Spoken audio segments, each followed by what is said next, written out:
Good morning વિદ્યાર્થી મિત્રો. બહુ સરસ ટોપિક જોવા જઈ રહ્યા છે પૂર્ણ આંતરિક પરાવર્તન, અને એના ઉપર આધારિત તમને એક્ઝામ્પલની સાથે સાથે જેડબલઈ નીટની અંદર પણ સરસ ક્વેશ્ચન્સ તમને આની અંદરથી મળે છે. તો આ પૂર્ણ આંતરિક પરાવર્તનની ઘટનાને પહેલાં સમજવાનો તમે પ્રયત્ન કરો, અને સમજ્યા પછી જે ઇક્વેશન્સ આપણે ડિરાઈવ કરીએ છીએ એ ઇક્વેશન્સને તમારે હંમેશા યાદ રાખવાનું છે આના એક્ઝામ્પલ્સ અને ક્વેશ્ચન્સ જે જેડબલઈ નીટના છે એને ક્રેક કરવા માટે. બરાબર, તો જોઈએ છે આપણે પૂર્ણ આંતરિક પરાવર્તન. હવે વિદ્યાર્થી મિત્રો, તમે આટલું તો ભણી ગયા છો કે પ્રકાશનું કોઈ પણ કિરણ પાતળાથી ઘટમાં જાય તો પ્રકાશનું કિરણ જે છે એ લંબ તરફ વળે, રાઈટ? લંબ તરફ વળે. એનો મતલબ એ કે આપાત કોણ જે છે ને which is greater than angle of reflection, એટલે કે વક્રીભવન કોણ જે છે એના કરતાં આપાત કોણનું મૂલ્ય વધારે હોય. કયા માધ્યમમાં? પ્રકાશનું કિરણ પાતળાથી ઘટમાં જાય ત્યારે. અને જો પ્રકાશનું કિરણ ઘટથી પાતળામાં જાય તો એ લંબથી દૂર જાય, અને લંબથી દૂર જાય તો તમને ખબર છે કે I જે છે that is less than R. બરાબર, એટલે કે આપાત કોણ એ વક્રીભવન કોણથી નાનો હોય છે. હવે પૂર્ણ આંતરિક પરાવર્તન એને આપણે TIR પણ કહીએ છીએ. TIR કેમ કહીએ છીએ? કારણ કે એને આપણે ટોટલ ઇન્ટરનલ રિફ્લેક્શન પણ કહીએ છીએ. બરાબર, સો એનો પહેલો કેપિટલ લેટર લઈ અને એને એક શોર્ટ ફોર્મ પણ આપ્યું છે, that is TIR. So total internal રિફ્લેક્શનને સમજવા માટે સૌથી પહેલા તો આંતરિક પરાવર્તન તમારે સમજવું પડશે. બરાબર, તો બે માધ્યમને જુદી પાડતી કોઈ સપાટી લઈ લઈએ છે. આકૃતિ પણ જોતા રહેજો. આ બે માધ્યમને જુદી પાડતી સપાટી છે,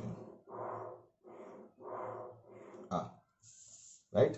હવે આ માધ્યમની જે સપાટી છે ને વિદ્યાર્થી મિત્રો, એમાં અહીંયા આ જે માધ્યમ છે ને એ ઘટ છે એવું તમે સમજો કે સપોઝ આ માધ્યમ છે એ ઘટ છે, અને એનો વક્રીભવનાંક છે એ આપણે ધારી લઈએ છીએ સપોઝ N2.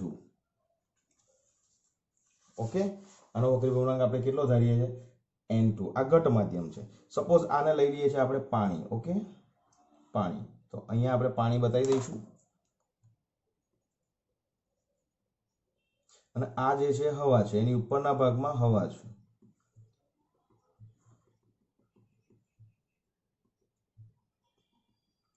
તો આખું એક મીડિયમ છે પાણી, આ પાણીની સપાટી છે, અને ઉપર જે છે વાતાવરણની હવા છે. વાતાવરણની હવા હોય તો હવાનો વક્રીભવનાંક કેટલો હોય? ઓછો હોય પાણીની સાપેક્ષે, એટલે પાતળું માધ્યમ છે, અને એનો વક્રીભવનાંક આપણે લઈ લઈએ છીએ ધેટ ઇઝ N1. સો આ પાણી છે અને આ હવા છે.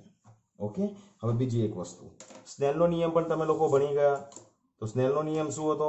સ્નેલનો નિયમ એટલે જો આપાત કોણ I હોય અને એ વખતે વક્રીભવનાંક વાળું માધ્યમ જો અહીં આપણું જે હશે સપોઝ N1, આ N2 હોય તો આપણું એક ઇક્વેશન આ હતું, N1 sin θ1 is equal to N2 sin θ2. બરાબર, આ પ્રકારનું એક ઇક્વેશન તમે લોકો ભણી ગયા છે, અને વિચ ઇઝ કોલ્ડ ધ સ્નેલ્સ લો. બરાબર, સ્નેલનો નિયમ આપણે એને કહીએ છીએ.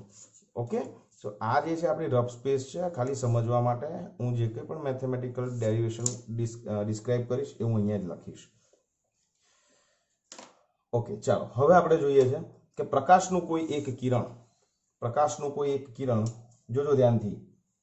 અહીંયા કોઈક ઓબ્જેક્ટ હશે, સપોઝ આ કોઈ બિંદુ છે, અહીંયા એક ઓબ્જેક્ટ છે. ઓકે, આ ઓબ્જેક્ટમાંથી એક કિરણ બહાર નીકળે છે, અહીંયા જાય છે. હવે તમે મને એવું કહેજો કે આ પ્રકાશનું કિરણ અત્યારે અહીંયા જાય છે, તો આ જે બંને માધ્યમને જુદી પાડતી જે સપાટી પર સ્પર્શે છે એ બિંદુ આ રહ્યું, અને ત્યાં સપાટીને દોરેલો લંબ આ રહ્યો. તો એનો મતલબ એ કે આપાત કોણ કેટલો થશે? તો કે સપાટીને દોરેલો લંબ જ આ સપાટીને દોરેલા લંબમાંથી જ આ કિરણ પાસ થાય છે, તો આપાત કોણ અહીંયા આગળ કેટલો થઈ જશે? 0 થઈ જશે. તો વક્રીભવન કોણ પણ કેટલો થઈ જાય વિદ્યાર્થી મિત્રો? 0 થઈ જાય. કેમ? કારણ કે sin 0 અહીંયા મૂકી દેશો તો θ2 બાય ડિફોલ્ટ કેટલો થઈ જશે? 0 થઈ. કારણ કે અહીંયા N2 છેદમાં આવશે, sin 0 0 કરશો એટલે sin θ2 ઇઝ ઇક્વલ ટુ 0 થાય. તો આ જે કિરણ છે એ કિરણ કેવું થશે? આપણું કેવું થશે? આપાત કોણ અને વક્રીભવન કોણ પણ તમારું 0 થશે તો તમારું અહીંયાથી બહાર નીકળતું પારગમન પામતું જે કિરણ છે ને એ સીધે સીધું આ રીતે જતું રહેશે. ઓકે, સો અને ઉપરથી આવતું કોઈ કિરણ હશે એ પણ ઉપરથી આવતું કોઈ કિરણ, જો કોઈ કિરણ આમ આવશે તો એ પણ આમ જ આવી જશે, સીધે સીધું જ નીચે આવી જશે. તો એનો મતલબ એ કે જ્યારે પ્રકાશનું કિરણ સપાટીને એક્ઝેક્ટલી લંબ રૂપે આપાત થાય ત્યારે સમજી લો કે એનું વક્રીભવન થતું નથી. એટલે આ કિરણનું વિચલન થતું નથી, આ કિરણનું વક્રીભવન થતું નથી. ક્લિયર? યાદ રાખજો, જો પ્રકાશનું કિરણ 1 માર્ક્સના એમસીક્યુમાં પૂછાઈ જાય ભાઈ, જો પ્રકાશનું કિરણ બે માધ્યમને જોડતી સપાટીને લંબ રૂપે આપાત થાય તો તે કિરણ વક્રીભવન પામતું નથી. એનો મતલબ કે I is equal two R is equal two કેવો થઈ જશે? 0 થઈ જાય છે. બરાબર છે? આપણે કારણ એને આપી દીધું. ઓકે, હવે મેઇન વસ્તુ છે એ જરા સમજજો. હવે પ્રકાશનું કિરણ જોજો ધ્યાનથી, પ્રકાશનું કિરણ અહીંયા આવે છે, બે માધ્યમને જુદી પાડતી સપાટીના આ બિંદુ પાસે આવે છે. ચલો આ બિંદુ પાસે આવશે તો સપાટીને દોરેલો લંબ, વિદ્યાર્થી મિત્રો જોજો, આ સપાટીને દોરેલો લંબ છે. બરાબર? આ સપાટીને દોરેલો લંબ હોય તો આ જે છે એ આપાત કોણ થઈ ગયો I. ક્લિયર? હવે શું થશે? પ્રકાશનું આ કિરણ જે છે બે માધ્યમને જુદી પાડતી સપાટી પાસે પહોંચે છે, પછી આ બિંદુ પાસેથી એનું આંશિક જ પારગમન થાય છે અને આંશિક પરાવર્તન થાય છે. સમજ્યા? જ્યારે આ પ્રકાશનું કિરણ બે માધ્યમને જુદી પાડતી સપાટી પાસે આવે છે ત્યારે એનું એ માધ્યમમાં આંશિક પરાવર્તન થાય. આંશિક પરાવર્તન એટલે પાર્શિયલ, ધેટ મીન્સ કે હું આ ત્રુટક રેખામાં બતાવું છું આ રીતે. જેટલો આપાત કોણ હોય એટલો જ અહીંયા પરાવર્તન કોણ, એટલે આંશિક પરાવર્તન થયું. બરાબર? અને બીજું, પ્રકાશનું કિરણ ક્યાં જાય છે? ઘટથી પાતળામાં જાય છે. તો ઘટથી પાતળામાં જાય તો એ લંબથી દૂર જાય, તો લંબથી દૂર જે જાય છે ને વિદ્યાર્થી મિત્રો, એ કિરણ આ રહ્યું. ઓકે, અને એ જો કિરણ આ વક્રીભૂત કિરણ બને તો આ જે ખૂણો છે કયો બનશે? તમારો R બનશે. ઓકે, આ તમારો R બનશે. તો આ એક આપાત કોણ I હોય તો યાદ રાખજો, ઘટથી પાતળામાં જાય તો આપાત કોણ કરતા વક્રીભવન કોણ મોટો હોય તો મોટો જ છે. બોલો, ક્લિયર છે અહીં સુધી? તો જ્યારે પ્રકાશનું કિરણ ઘટ માધ્યમમાંથી પાતળા માધ્યમમાં પ્રવેશે ત્યારે માધ્યમને જુદી પડતી સપાટી પાસે એનું આંશિક પરાવર્તન છે. This is called partial. That means કે ઉર્જા અહીંયા આવે છે ને ત્યારે ઉર્જા ડિસ્ટ્રીબ્યુટ થાય છે. થોડીક ઉર્જા અહીંયા દેખાય છે, થોડીક ઉર્જા અહીંયા દેખાય છે, અને ઉર્જાને તીવ્રતા સાથે સંબંધ છે. તો એનો મતલબ એ કે એક કિરણ, પરાવર્તન કિરણ અહીંયા પણ આવશે અને વક્રીભૂત કિરણ અહીંયા પણ આવશે, અને બંને આ પરાવર્તન એ આંશિક છે, એટલું યાદ રાખજો. આ પરાવર્તન કેવું છે? આંશિક છે. એટલે આંશિક પરાવર્તન થશે અને આંશિક પારગમન થશે. આ બંને શબ્દો તમારે યાદ રાખવાનું છે. આંશિક પરાવર્તન પણ થાય છે અને આંશિક પારગમન એટલે તમારે હમણાં આ કેસની અંદર વક્રીભવન પણ સમજશો તો ચાલશે. એટલે આંશિક પરાવર્તન અને આંશિક વક્રીભવન બંને આ કેસની અંદર તમારા મળે છે. હવે ધ્યાન રાખજો, જો આપાત કોણ વધતો હોય એવું કોઈ કિરણ ધ્યાનમાં લો. જો આમાંથી નીકળતું એક આ કિરણ છે, એવું ને એવું ચૂપચાપ સહેજ પણ કોઈને ડિસ્ટર્બ કર્યા વગર સીધું નીકળી જાય. જ્યારે આ જે છે એ શું કરશે? આપાત કોણ અહીં કંઈક મળે છે તો એનું કંઈક વક્રીભવન પામે છે, અહીંયા વક્રીભવન અહીંયા મળે છે. હવે આ આપાત કોણ કરતા જો હું એક બીજું કિરણ આ કન્સિડર કરું છું, જોજો ધ્યાનથી, હું એક બીજું કિરણ આ કન્સિડર કરું છું. ચલો હું એક આ કન્સિડર કરું છું તો સપાટીને જે બિંદુ પાસે સ્પર્શે છે ત્યાં સપાટીને દોરેલો લંબ વિદ્યાર્થી મિત્રો આ થાય. બરાબર? તો હવે મને એવું કહો કે અહીંયા જે આપાત કોણ છે એ આપણો I છે. બરાબર? આ આપાત કોણ આપણો I છે. હવે આ જે આપાત કોણ છે ને એને હું કન્સિડર કરી લઉં છું સપોઝ I1. કેમ? I1 is greater than I છે. ક્લિયર છે તમને? I1 is greater than I છે. ક્લિયર? અને I1 ગ્રેટર દેન I હોય તો સમજી લો કે વક્રીભવન કોણ જે અહીંયા હતો એના કરતા ઓર વધશે એટલે વક્રીભવન એનું આવી રીતે થશે. આ એનું વક્રીભવન થયું અને આ વક્રીભવન થાય ત્યારે આંશિક પરાવર્તન પણ થાય છે અને આંશિક પરાવર્તન જે છે એ આપણે બતાવીએ છીએ આ રીતે. ક્લિયર? તો જ્યારે પ્રકાશનું કિરણ ઘટ માધ્યમમાંથી પાતળા માધ્યમમાં જાય છે ત્યારે આપાત કોણ જો વધતો જશે તો વક્રીભવન કોણ પણ શું થાય છે? વધતો જશે. This is R1. ઓકે, હજુ હું પ્રકાશનું કિરણ વધારું, આપાત કોણ હજુ પણ વધારું છું. જોજો ધ્યાનથી, આપાત કોણ હું હજુ પણ વધારું છું અને આપાત કોણ હજુ વધારું છું તો શું થાય છે? તો કે આપાત કોણ વધારતા એક એવું મૂલ્ય ધારણ કરે છે કે જે વક્રીભૂત કિરણ છે એ સપાટીને સમાંતર જાય છે. આ રહ્યું વક્રીભૂત કિરણ, આ વક્રીભૂત કિરણ છે, રાઈટ? તો આ કેસની અંદર આપાત કોણ કેટલો છે? સપોઝ I, અહીંયા I હતો, I1 છે ને આ I1 છે અને આ જે આપાત કોણ છે આના કરતા વધે જ છે. પણ આ આપાત કોણ એવો છે કે જ્યારે વક્રીભૂત કિરણ સપાટીને સમાંતર જાય અને સપાટીને સમાંતર જાય વિદ્યાર્થી મિત્રો તો એનો એંગલ કેટલો બને છે? This is 90 degree. ક્લિયર? તો હવે અહીંયા યાદ રાખજો, આપાત કોણના જે મૂલ્યએ કયા મૂલ્ય? IC મૂલ્ય, એટલે કે I is equal to IC જ્યારે બને છે ત્યારની વાત છે. તો આપાત કોણના જે મૂલ્યએ વક્રીભૂત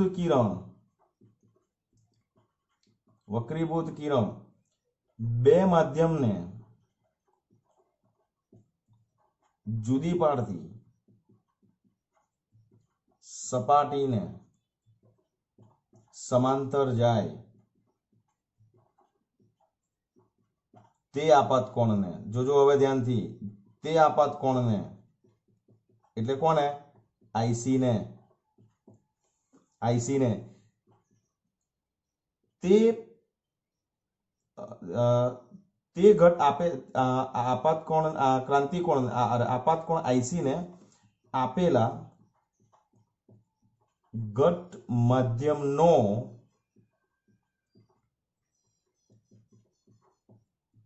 આપેલા પાતળા માધ્યમની સાપેક્ષે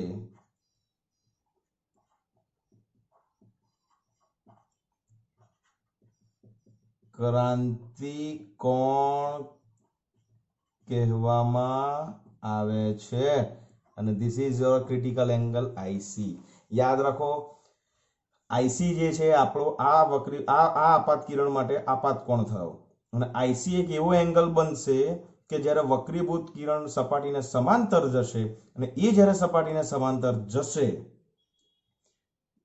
ત્યારે જે આપાત કોણ છે એ આપાત કોણને આ ઘટ માધ્યમનો એટલે પાણીનો, પાતળા એટલે કોણ છે? હવા, એટલે હવાની સાપેક્ષે ક્રાંતિ કોણ IC કહેવામાં આવે છે. ક્લિયર? અને હવે ધ્યાન રાખજો, બહુ જ અગત્યનું સેન્ટેન્સ આપું છું, બહુ જ અગત્યનું. અને હવે આપાત કોણ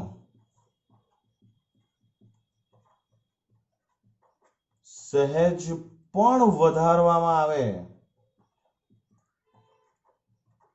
तो क्या होता है? देखो क्या होता है. सी આ IC જે છે ને એ સપોઝ 42 ડિગ્રી છે, 42, સપોઝ ધારો કે 42 ડિગ્રી છે, તો 42 ડિગ્રીની ઉપર 1 મિનિટ એટલે 1 ડિગ્રીનો 60મો ભાગ, તમને ખબર છે. તો 1 મિનિટ પણ તમે જો આપાત કોણ વધારશો તો શું થશે? તો થશે ચમત્કાર. જુઓ, આપાત કોણ જે છે આપાત કોણ IC કરતા વધી ગયો અને સહેજ પણ વધશે તો આ પ્રકાશનું કિરણ સંપૂર્ણપણે એનું પૂર્ણ આંતરિક પરાવર્તન થશે.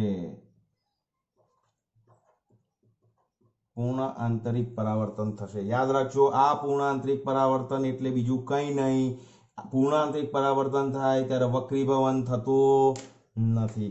આ કેસની અંદર આંશિક પરાવર્તન પણ છે. સી આ કેસની અંદર આંશિક પરાવર્તન પણ છે અને આંશિક પારગમન એટલે કે આંશિક વક્રીભવન પણ છે. અને આ કેસની અંદર પણ આંશિક પરાવર્તન આંશિક વક્રીભવન, આની અંદર પણ આંશિક પરાવર્તન આંશિક વક્રીભવન. પણ આ કયો કિસ્સો છે કે આપાત કોણની એવી વેલ્યુ છે કે જેમાં વક્રીભૂત કોણ 90 ડિગ્રી થાય અથવા તો વક્રીભૂત કિરણ સપાટીને સમાંતર જાય. તો એ જે આપાત કોણ છે એને આપેલા ઘટ મધ્યમનો આપેલા પાતળા મધ્યમની સાપેક્ષે ક્રાંતિ કોણ કહેવામાં આવે છે. અને હવે આપાત કોણ સહેજ પણ વધારવામાં આવે, ધેટ મીન્સ કે I is greater than IC. Clear? તો પ્રકાશના કિરણનું પૂર્ણ આંતરિક પરાવર્તન થાય છે. Clear? Clear? So this is called total internal reflection. And now we are going to derive the formula for particular total internal reflection. જો ધ્યાનથી આપણે આ કિરણને ધ્યાનમાં રાખીએ છીએ, આને આપણે ઓબ્જેક્ટ લઈ લઈએ છીએ. તમે બધામાં આનું ડિસ્ક્રિપ્શન લખવું બહુ ઈઝી છે. તમે ટેક્સ્ટ બુક રીડ કરશો તો પણ ખબર પડશે. આ જે છે એ સપોઝ O A A1, આ O B B ડેશ, આ O C C ડેશ, આ O D D ડેશ. તો આ બધું ડિસ્ક્રિપ્શન લખવાનું છે, રાઈટ? તો આ બધા કિરણોનું તમે ટેક્સ્ટ બુકમાં વાંચશો એટલે તમને આઈડિયા આવશે. પણ આ બધા કી સેન્ટેન્સ છે, આ પર્ટિક્યુલર ખાસ લખાવું જ જોઈએ. ડિસ્ક્રિપ્શન જે છે તો તમારે લખવાનું છે, એ તમે આકૃતિ પરથી સમજીને પણ લખી શકશો, બરાબર? એટલે આ વસ્તુ ખાસ લખાવી જોઈએ. હવે સિમ્પલ ડિસ્ક્રિપ્શન. સી બિંદુ પાસે સ્નેલનો નિયમ આપો. ચાલો, સ્નેલનો નિયમ લાગુ પાડતા. હવે સ્નેલનો નિયમ શું કહે છે? n1 sin θ1 બરાબર n2 sin θ2. તો આ કયું માધ્યમ છે? n2. તો લઈ લો અહીં આગળ n2. આપાત કોણ કેટલો છે? That is IC. ઓકે, અહીંયા કયું માધ્યમ છે? That is n1. અને એમાં કોણ કયો છે? વક્રીભવન કોણ? That is 90 degree sin 90. Right? So n1 કેટલો છે? હવાનો 1. sin 90 કેટલો છે? 1. અને n2 જે છે that is sin IC. Okay, so આપણે જે ઇક્વેશન તારવવાનું છે ને એ ઇક્વેશન આ રહ્યું કે sin IC એટલે આપાત કોણ that is equal to 1 divided by ઘટ માધ્યમનો વક્રીભવનાંક. અહીંયા હું n લઉં છું. What is n2? n2 is equal to n. અને વોટ ઇઝ n? આપેલા ઘટ માધ્યમનો વક્રીભવનાંક, રાઈટ? અને આ જે ટોટલ ઇન્ટરનલ રિફ્લેક્શન્સની જે એપ્લિકેશન છે, એપ્લિકેશન્સ પણ તમે ઘણી બધી અનુભવી લીધી હશે, પણ હજુ તમને કદાચ ખ્યાલ નહીં હોય કે એની પાછળ આ ટોટલ ઇન્ટરનલ રિફ્લેક્શન જવાબદાર છે, રાઈટ? ઉનાળાની ગરમીમાં આપણને રસ્તા ઉપર જતા હોય ત્યારે આપણને દૂર જો નજર કરીએ તો ત્યાં રસ્તા ઉપર પાણી દેખાય છે, પણ ત્યાં જઈએ છે પણ પાણી હોતું નથી, પણ તમને પાણી હોવાનો અહેસાસ થાય છે. અને એને આપણે કહીએ છીએ મિરાજ. ગુજરાતીમાં એને કહીએ છીએ મૃગજળ. વેરી ગુડ, કોઈ બોલ્યું મૃગજળ. અને પછી છે મરીચિકા પણ એને કહીએ છીએ. એના માટે પણ વિદ્યાર્થી મિત્રો પૂર્ણ આંતરિક પરાવર્તન છે, રાઈટ? એવી રીતે ડાયમંડ, હીરો, બરાબર? અને હીરો જે છે તમે હંમેશા એ પ્રકાશિત બહુ જ હોય, એને એક રૂમમાં તમે મૂકી દો ને તો એની પર બહુ ઓછી લાઇટ આપાત કરશો ને તો પણ એ વધારે ચમકશે, કારણ કે ટોટલ ઇન્ટરનલ રિફ્લેક્શન એની માટે જવાબદાર છે. અને જેણે દુનિયા બદલી નાખી ટેકનોલોજીએ, જે ટેકનોલોજી આ દુનિયા બદલી નાખી છે, બરાબર, એની પાછળ જો જવાબદાર કોઈ બહુ સરસ ઇક્વિપમેન્ટ્સ ઓર બીજું કોઈ જો કોઈ ડિવાઇસ હોય તો દેટ ઇઝ ઓપ્ટિકલ ફાઇબર્સ. અને આ ઓપ્ટિકલ ફાઇબર જે છે એમાં પણ ટોટલ ઇન્ટરનલ રિફ્લેક્શનની જે ઘટના છે એ જવાબદાર છે. તો એ એપ્લિકેશન્સ પણ તમે ભણવાના છો, બરાબર? તો ટેક્સ્ટ બુકની અંદર તમને બધું જ વ્યવસ્થિત રીતે એને આપેલું છે. એને ખાસ રીડ કરજો, વાંચજો તો તમને વધારે ક્લેરિટી આવશે. અને ડિસ્ક્રિપ્શન કેવી રીતે લખવાનું એના માટે તમારે ટેક્સ્ટ બુક જોવાની છે. અને મારા વિડીયોને ફરી એક વખત જોઈ લેશો તો બધા જ કિરણોને ધ્યાનમાં રાખીને તમે એનું ડિસ્ક્રિપ્શન સરળતાથી લખી શકશો, right? Page number 319. Page number 319 ઉપર ફિઝિક્સ, મારે બી લખવું પડે ને ભાઈ, ફિઝિક્સ પાર્ટ 2, એમાં તમને ટોટલ ઇન્ટરનલ રિફ્લેક્શન્સની આખો કોન્સેપ્ટ ડિટેલમાં આપેલો છે જે આપણે ચર્ચા કરી. ઓકે, તો બીજી એક વસ્તુ ખાસ તમને કહેવાની હતી મારે કે વિડીયો ઘણા બધા વિદ્યાર્થીઓ જોવે છે પણ સબસ્ક્રાઈબ નથી કરેલી. ચેનલ સબસ્ક્રાઈબ કરી લેજો, શેર કરજો. સબસ્ક્રાઈબ કરવાથી ફાયદો એ છે કે જેવો વિડીયોઝ મારા અપલોડ થશે તમને તરત જ એ નોટિફિકેશનમાં આવી જશે. બરાબર? અને શેર કરજો, સબસ્ક્રાઈબ કરજો અને કમેન્ટ્સ કરવાની ન કરી હોય તો યાદ રાખીને કરી લેજો. ઓકે, સો ટેક કેર, સ્ટે સેફ. જય શ્રી કૃષ્ણ.